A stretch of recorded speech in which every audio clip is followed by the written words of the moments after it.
Previously on Alan Wake, I wrote a horror story that has come true. Thomas Zane did the same in the 70s. You will go no further. If I continue like the Dark Presence wants me to, the story I'm writing won't save Alice. It's a horror story. No one will survive. You knew Zane! Thomas Zane! You're the Lady of the Light in the song! He left something behind to help me. The clicker. Alan thought of this as he stood on the rim of Cauldron Lake, the clicker in his hand. He took a deep breath and jumped. I can get to her now. I can finish this.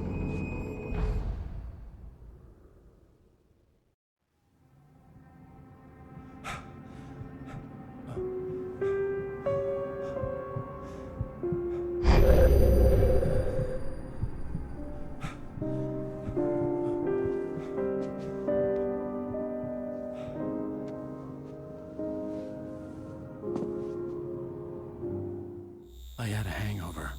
My head was about to explode and the light hurt my eyes. I needed my sunglasses and painkillers to dull the pain.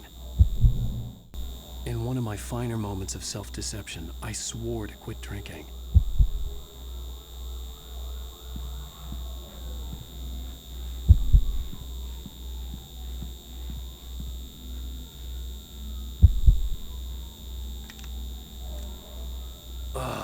The sunglasses made the world look bearable. Now I could keep my eyes open without feeling like a vampire in the sun. I wasn't sure I'd make it out there without some painkillers.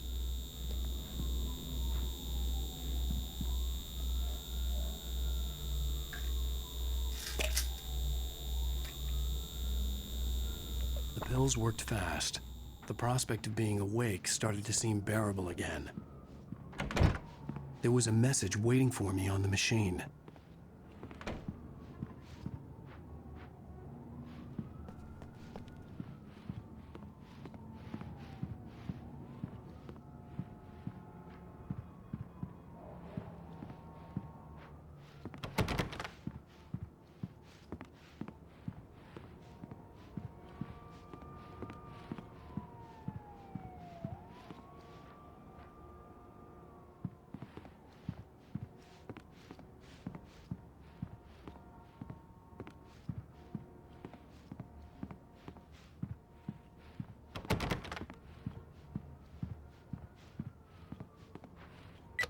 You have one new message. Al! Are you still asleep? Wakey, wakey! You should have your show on your TiVo. If Alice wasn't too mad to record it, that she called me earlier and really chewed me out. Yeah, we went a little overboard last night. But parties are a part of this business. Al, look, I'm saying this as your friend. She's not doing your career any favors by trying to run your life like that, okay? I'll talk to you later, Al. Watch the show!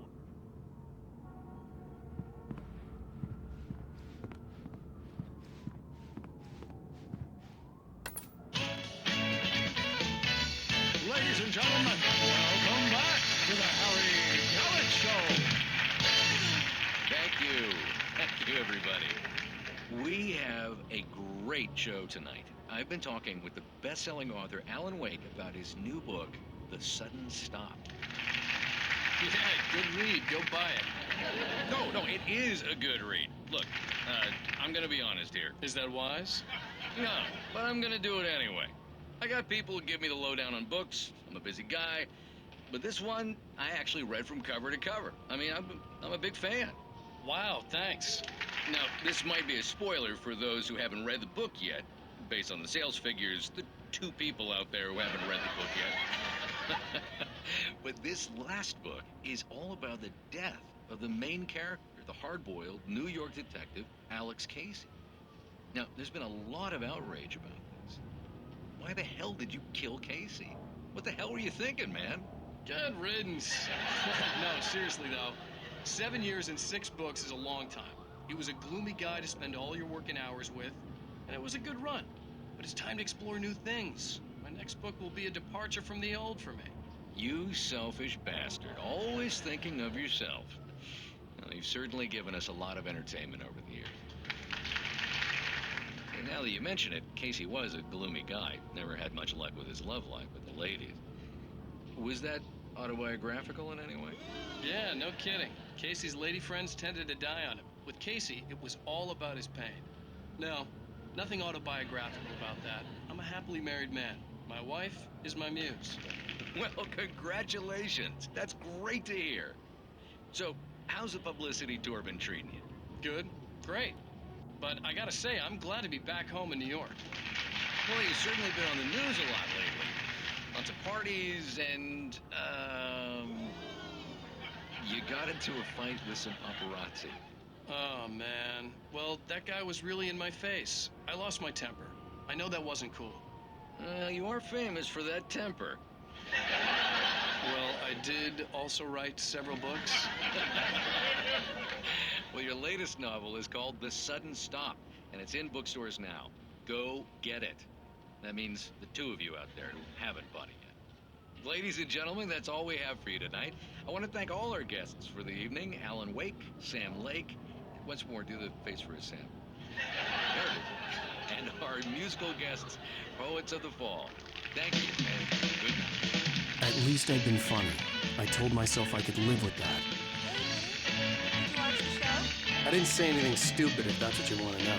Okay, Grumpy. You want to ask me something? Are you going to start with me about drinking now? You know what? Go back to sleep, Alan.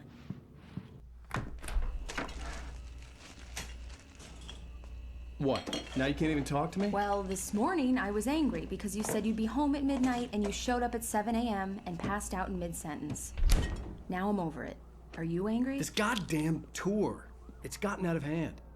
Oh, honey. It's almost over, right? We can get back to normal. Then you can start writing again. I'm sorry, honey. Alan, you're not thinking straight. Just take a shower and go back to bed, huh? Yeah, you're right, honey. I'm sorry. Once this is over, let's go away together. A vacation. Just you and me. Some peace and quiet.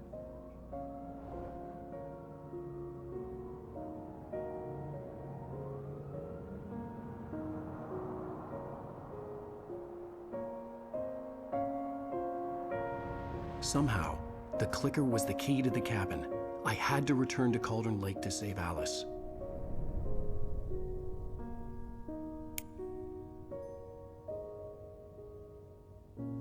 I'm going back to the lake to finish this. I'm going to write an ending to the story in the manuscript on my own terms, to make it all right. Why can't you just write it here?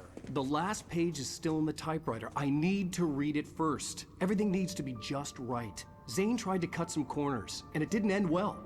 Okay, ready when you are. I'm sorry, Sarah, but I need to do this alone. Barry, take her gun. Miss Weaver, close the door when I leave.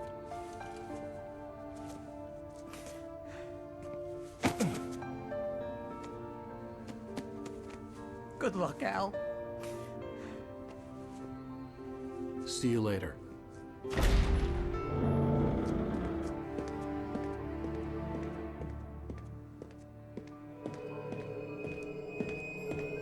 When I got out, it was warm and sunny. I'd flicked the switch of the clicker. Had it done this?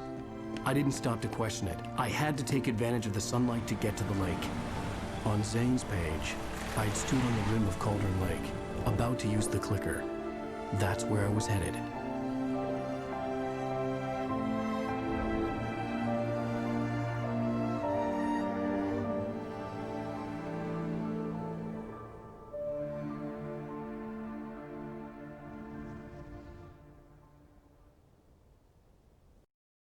Alone, in daylight, surrounded by the beauty of the Pacific Northwest landscape. It was hard not to let doubt creep in one last time. I could still chalk everything up to a dream, a delusion. I had enough imagination to make up something like this, having been in the cabin all this time, trapped in a story inside my head, gone mad from grief over Alice's death like Hartman had claimed. There would be no way of knowing. I told myself it didn't really matter. My course was set.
There was a link between us, always would be.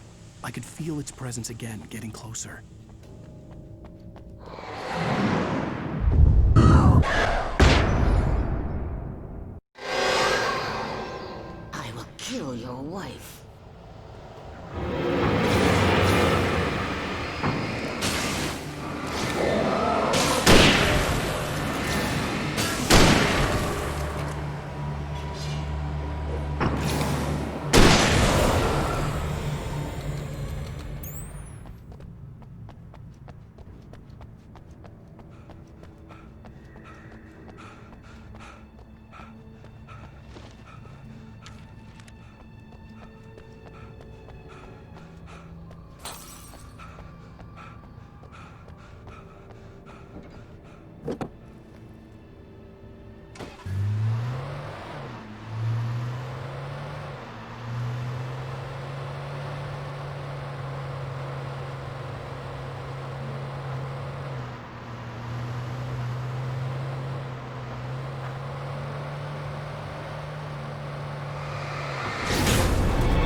Based on the signature in the motel register, Agent Nightingale had stayed here, in room number 2.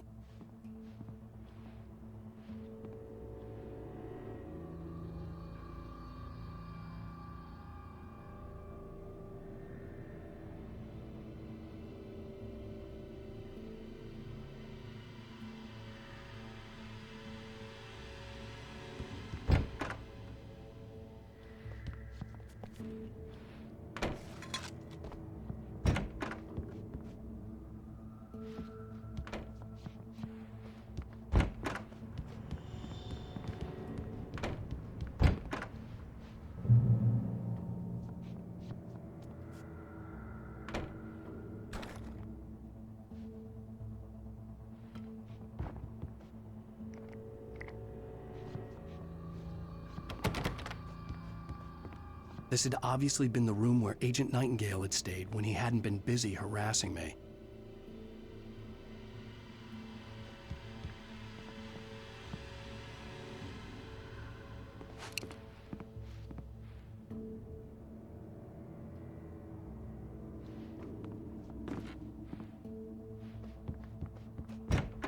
look after yourself and your co-workers. Could have fooled me.